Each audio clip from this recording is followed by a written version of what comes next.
नमस्कार। इतिहास रहा है ये पौरुष और पराक्रम और चुनौतीपूर्ण कार्यों को करने में, साहसिक कार्यों को करने में प्रसिद्ध होते हैं और कमर के दर्द से कभी कभी पीड़ित भी रहते हैं। धनु, लग्न और कर्क राशि जिद्दी स्वभाव के, प्रेम से वशीभूत होते हैं। छोटा कोई बच्चा है धनु राशि का, माँ उसको डांटती है, धमकाती है, मारती है, वो कभी काबू में नहीं आएगा। लेकिन एक बार प्रेम से कह करके तो देखें कि बेटा तुम आ जाओ और तुम मेरी बात मान लो, तो वो मान जाएगा। ऐसे ही पति पत्नियों के बीच में आज की तारीख में बढ़ रहे जो द्वेष हैं उस पर भी थोड़ी सी चर्चा की जाए कि आग से आग को कभी नहीं बुझा सकते। पति और पत्नी के बीच में अगर कुंडली नहीं मिली, द्वेष है, इधर वृषभ राशि उधर धनु लगन, या इधर धनु राशि वाली लड़की या उधर वृषभ राशि का लड़का, यानी कि राशियों की शत्रुता के कारण दाम्पत्य जीवन कष्टकारक होता है। तो प्रेम और सहानुभूति, सौहार्दपूर्ण वातावरण में प्रेम और सामंजस्य को स्थापित किया जा सकता है। शास्त्र कहता है रूल्स आर फॉर फूल्स। जो कानून बने हैं, रूल्स जो बने हैं, वो मूर्खों के लिए बनते हैं। जो पढ़े लिखे लोग होते हैं उनके लिए कानून नहीं होते, क्योंकि वो उनको पालन करते हैं, हैबिचुअल होते हैं। तो आइए बात करते हैं धनु लग्न और कर्क राशि। कर्क राशि, धनु लग्न होगा, कर्क राशि होगी तो चंद्रमा अष्टम में जाएगा। अष्टम स्थान पर बैठ करके कफ एवं कोल्ड, नाक बहना, पानी का खतरा, hyper sensitive, emotional, sentimental person, चिड़चिड़ा स्वभाव और बहुत जल्दी ही इनसिक्योर हो जाना, इमोशनल हो जाना।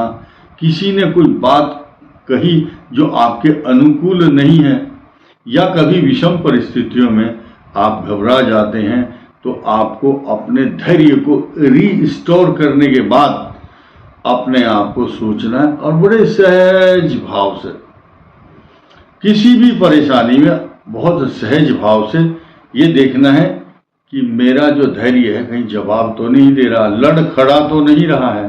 तो बात करते हैं पुनर्वसु नक्षत्र और पुष्य एवं श्लेषा से बनी निर्मित ये राशि, जिसमें सिर्फ एक चरण पुनर्वसु और 4 चरण पुष्य नक्षत्र और 4 चरण श्लेषा। श्लेषा का मतलब बहुत ही गजब है, शास्त्रों में बहुत बड़ी परिभाषा दी गई है इसकी, लेकिन हम पुनर्वसु से शुरू करेंगे। पुनर्वसु नक्षत्र का स्वामी गुरु। अब यहाँ पॉजिटिव चीज देखिए, जो फल पुनर्वसु को मिल रहा है वो पुष्य को नहीं मिलेगा, जो पुष्य को मिल रहा है वो श्लेषा को नहीं मिलेगा। कारण क्या है कि पुनर्वसु नक्षत्र का स्वामी गुरु और धनु राशि लगन में बैठी हुई है, यानी कि धनु लग्न है, तो दोनों की समानता हुई। अब बृहस्पति की दशा और शनि दोनों जोड़ने के बाद पुनर्वसु नक्षत्र की 23 साल की दशा के बाद बुध की दशा शुरू होती है। उसमें इनका भाग्य बनना शुरू हो जाता है। नौकरी, व्यापार, प्रतिष्ठा, शादी, विवाह तथा धार्मिक कार्य, मांगलिक कार्य सब कुछ कर बैठते हैं और उनकी तरक्की भी होती है। वही पुनर्वसु नक्षत्र वालों की बृहस्पति, शनि, 17 साल बुध, उसके बाद केतु कष्टकारक और 20 साल शुक्र की महादशा में राजयोग का सुख भोगते हैं, लेकिन रोग जरूर होता है। धनु लग्न हो और शुक्र की महादशा में रोगी ना हो मनुष्य, ऐसा हो ही नहीं सकता, क्योंकि आगंतुज नहीं बल्कि वंशानुगत 3 तरह की समस्याएं होती हैं, रोग होते हैं। शारीरिक, मानसिक और एक है आगंतुज, चलते चलते चोट लग जाना, एक्सीडेंट हो जाना, चोट लग जाना, ये आगंतुज है। यानी कि इनका पता नहीं था, अचानक चोट लग गई। ये रोग नहीं है, ये घटनाएं हैं, दुर्घटनाएं। शारीरिक और मानसिक परेशानियों को उत्पन्न करता है शुक्र की महादशा का फल यही है। तो धनु, लग्न और कर्क राशि में, अभी हमने कर्क, लगन और धनु राशि की बात की थी, वहां ये परिस्थिति नहीं थी, यहां बनी है। अब पुनर्वसु नक्षत्र का शुक्र की महादशा का जो कार्यकाल होगा कष्ट कारक होगा। उसके बाद सूर्य, चंद्र और मंगल की जो दशाएं हैं वो इनके लिए वरदान साबित होती हैं। पुष्य नक्षत्र की शनि की महादशा होती है। अब उसकी का जो कोऑर्डिनेशन है वो लगन के साथ नहीं है, लेकिन धन स्थान तो है, पराक्रम भाव भी है, शनि उसका स्वामी है। तो शनि की महादशा में शुरुआत होती है पुष्य नक्षत्र वालों की। उसके बाद 17 वर्ष बुध और फिर केतु, एवं जब शुक्र की दशा आती है वैभव, सांसारिक सुख, सब सांसारिक संसाधन, अच्छे वस्त्र, आभूषण, डायमंड, अच्छे अच्छे खान पान, अच्छे वाहन, भूमि, भवन, वाहन, सवारी, प्रॉपर्टी, जायदाद, नौकरी और गले में अच्छे अच्छे मोती विभूषणों की माला प्राप्त होती है। लेकिन ये शुक्र रोग कारक अवश्य होता है। शुक्र ज्यादातर मधुमेह रोग उत्पन्न करने की संभावना ज्यादा देता है, क्योंकि जिनकी वंशानुगत अगर बीमारी है पारिवारिक, चाहे मातृपक्ष से हो, मातुल पक्ष या पितृपक्ष, दोनों की तरफ से मधुमेह की संभावना बनी रहती है। इसके अलावा पैनक्रियाज यानी कि जो अग्नाशय है, अग्नाशय को अंग्रेजी में पैनक्रिया बोलते हैं, उसकी जो इंसुलिन की उत्पत्ति का कारक भी शुक्र माना गया है। अब जब कर्क राशि का स्वामी चंद्रमा मन है, मन गड्ढे में चला गया अष्टम भाव में, तो मन तो परेशान होगा और एंग्जाइटी की वजह से उस व्यक्ति को शुगर जरूर होगी। अगर पारिवारिक हिस्ट्री है तो टाइप 2, टाइप 1 शुगर की समस्या अवश्य होगी। अब सूर्य की महादशा इनको संभाल कर रखती है। चंद्रमा की दशा भी धन वैभव, क्योंकि आप देखिए चंद्रमा की दृष्टि कहाँ है, धन भाव पर है। अब हम बात करेंगे मंगल की दशा, और मंगल की दशा में विदेश यात्रा भी करते हैं। राहु की दशा भी इनको शुभ फल देती है। अब आया श्लेषा नक्षत्र, बुध की महादशा में जन्म और अष्टम चंद्रमा धनु लगन में।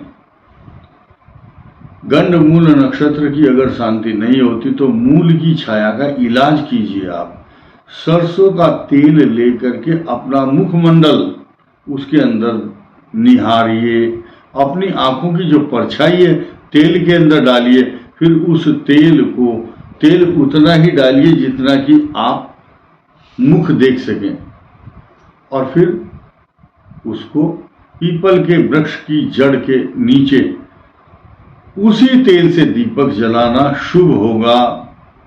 आजकल कुछ लोग गलत, मैं किसी के खिलाफ नहीं हूं, किसी का नाम भी नहीं लूंगा, कुछ लोग ऐसे उपाय बताते हैं जिससे कि जो देश के कानून के खिलाफ है। कोई बोलेगा कोयला लेना, इतनी दाल ले लेना, उधर गंगा जी में डाल देना। जो एक डिपार्टमेंट है इस टाइप का, जो ग्रीन ट्रिब्यूनल करके एक सरकारी संस्था है, वो 25,000 रुपये जुर्माना लगाती है जो गंगा के अंदर प्रदूषण करता है।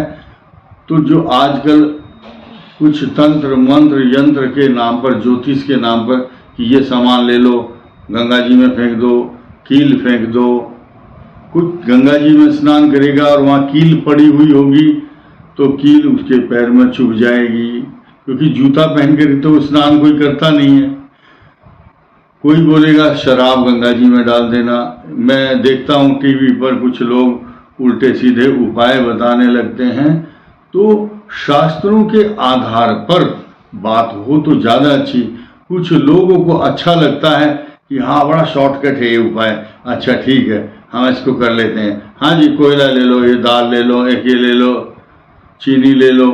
नहीं, शास्त्रों के शास्त्रीय प्रमाण के आधार पर ही बात करना शुभ होगा।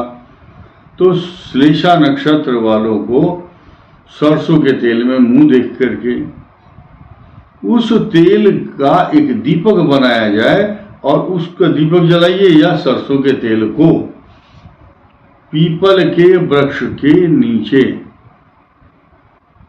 रखना, या जो शनिवार का जो दान लेता है वो उसको ग्रहण कर लेता है, उसको देना भी उचित रहेगा, उसके काम आएगा। आजकल शनि मंदिरों में कई टीन सरसों के तेल इकट्ठे हो जाते हैं, फिर वो उनको बेच देते हैं बाजार में। मैं किसी के विरोध में बात नहीं कर रहा हूं। तो बुध की महादशा होती है, उसके बाद केतु, और शुक्र की महादशा रोग कारक बनती है श्लेषा नक्षत्र के लिए। सर्प की पूजा, अर्थात जो सर्प देवता है इसके, उनकी पूजा करनी चाहिए। उसका मंत्र है, आप देख लीजिए गूगल में मिलेगा, श्लेषा नक्षत्र का क्या मंत्र है। उसमें शुक्र और सूर्य चंद्र मंगल आदि की जो दशाएं हैं वो आपके लिए शुभ फल प्रदान करती हैं। चंद्रमा की महादशा में नेगेटिव थॉट्स ज़्यादा रहते हैं, और चंद्रमा जल का कारक है, पानी में डूबने का खतरा भी रहता है। इसीलिए ऐसे व्यक्तियों को मेडिटेशन करना, विपासना, प्राणायाम 5 मिनट करेंगे, जो हाइपोथैलेमस, ये जो मस्तिष्क है, आपका ब्रेन है, उसको रेस्ट मिलेगा।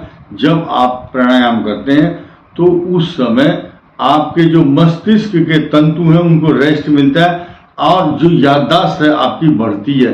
84 लाख योनियों में आपने क्या क्या किया है वो सारा का सारा डाटा आपके ब्रेन में कलेक्ट रहता है। लेकिन जब आप मांडुक्य उपनिषद के सिद्धांत पर चलेंगे और प्राणायाम करेंगे तो वो कॉपी पेस्ट जो किया हुआ है आपका जो ब्रेन में, वो आपको मिल जाएगा। तो इस वीडियो में इतना ही, धन्यवाद।